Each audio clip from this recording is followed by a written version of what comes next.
So you guys seemed to like the video yesterday where we talked about some Team of the Year investments that nobody was talking about, and you guys kind of like that secretive stuff. So I was like, let's make this video here. Now there probably will be a few traders who get a little bit mad, especially the ones that post like their daily filters and stuff like that, because this method is just about better than all of them. And you guys can use this method literally every day during content time. It works so good, and when we get good content, you guys can literally make hundreds of thousands of coins literally within a couple hours. If you guys do, of course, enjoy today's video and you find it helpful, just do what Mo Salah is saying here on the bottom of the screen. So let's get right into it. First things first, with this filter, you guys really want to be doing this at about 6 to 8 p.m. UK time. Now I'm recording this at probably the worst time to do this, but I also wanted to record it at this time because I can still show you guys that it works no matter what, but it is at its peak performance around the 6 to 8 p.m. UK time, and I'm going to explain why. So the first thing you do when you're kind of doing this method is it's 6 p.m.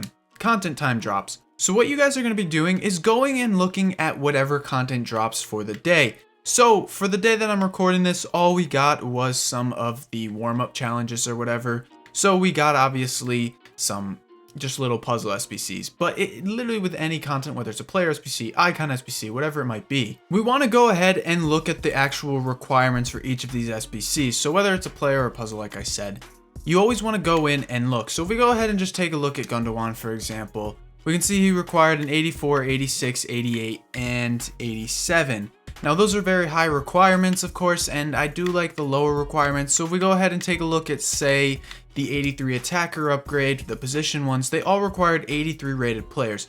And that's what we're looking to do. For every SBC that comes out, we go and look at the requirements. And then once we do go and look at those requirements, we're going to go and head on over to FootBin here and head over to the market tab. So if we're looking at an SBC that requires an 83 rated team, we're going to go down here to the market and then index 83, whatever is required for the SBC. So 85 rated squad is required, go to the index 85, 86.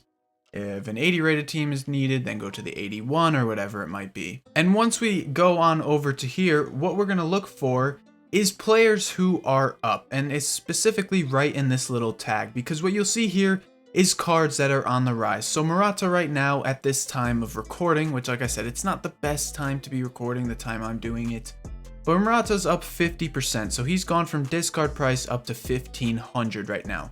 Zapata's up 15%, and these aren't huge rises, but during the day, 6 p.m. when an SBC guy is needed, these cards can go up as much as 100, 200% higher. But what we're looking for here is cards that are inflated up and are over the regular price of an 83 right now. So, the regular price is about 1K, 1.1K.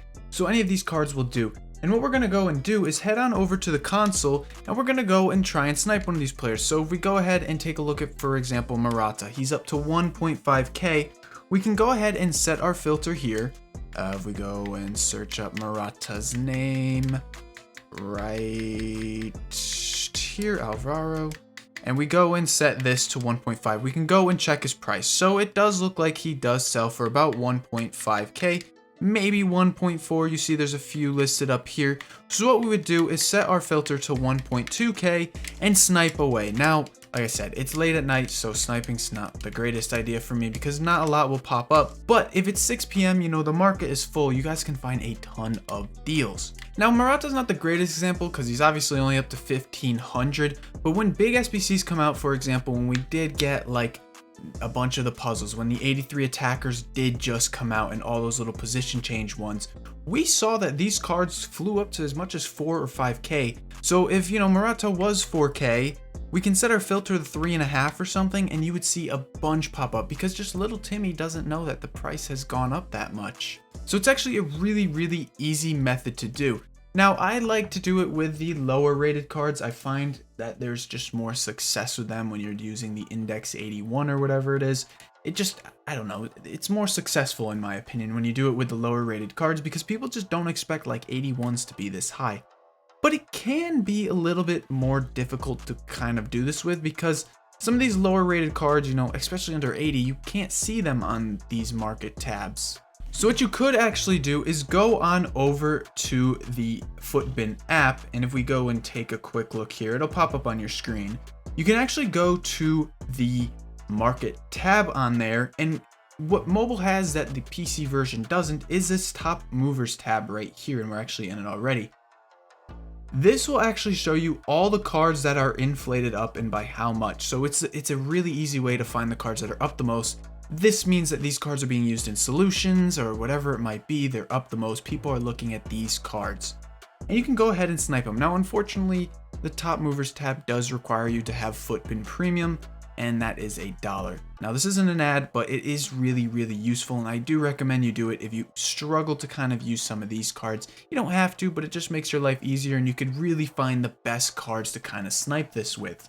And right here on FootBin, you'll see a card that was very popular over the weekend, and that was Sergio Roberto. The card is currently at 3.3k, so you guys could really snipe him right now. He's a really good one. But look what happened to his card. He absolutely exploded up to, this price.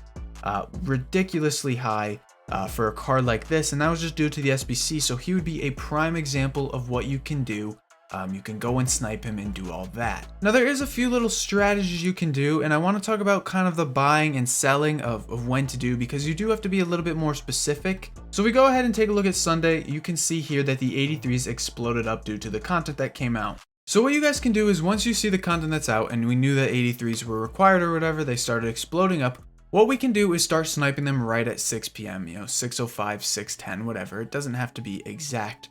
And what I like to do is I actually don't like to sell these right away, because the cards, as people do the SBCs, the cards obviously rise up more in price.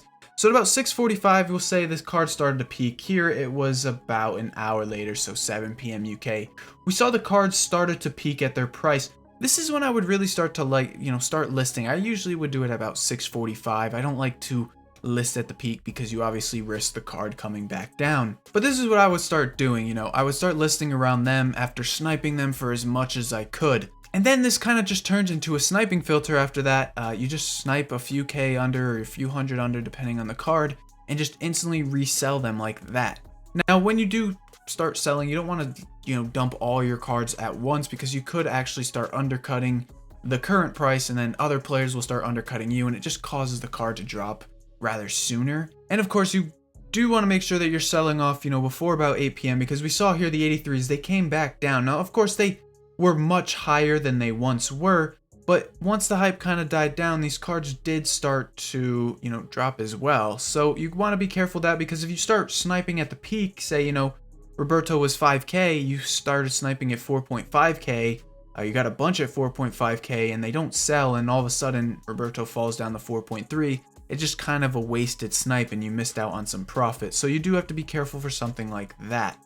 And of course, I kind of just mentioned it, but you also want to be cautious when selling. You don't want to sell all your players all at once, because of course you could end up undercutting the market and causing the prices to drop maybe sooner, or just drop in general, and that's something that you want to avoid. So just be careful with that, of course. You don't want to do that. Now, as I said at the start of the video, you guys really did enjoy yesterday's video talking about Team of the Year investments and just cards that nobody's really talking about. And if this trading stuff really isn't for you, I recommend going and checking out that video right here on the screen, because it'll help you get ready for Team of the Year. It's kind of good to look at these cards all the time, really. It doesn't have to be just for Team of the Year. You can really buy these at any time when they are low. So check it out if this trading stuff is for you and you want something where you can kind of just buy, hold, and you don't have to mess around with too much. Thanks for watching this video. I'll see you guys next time. Peace.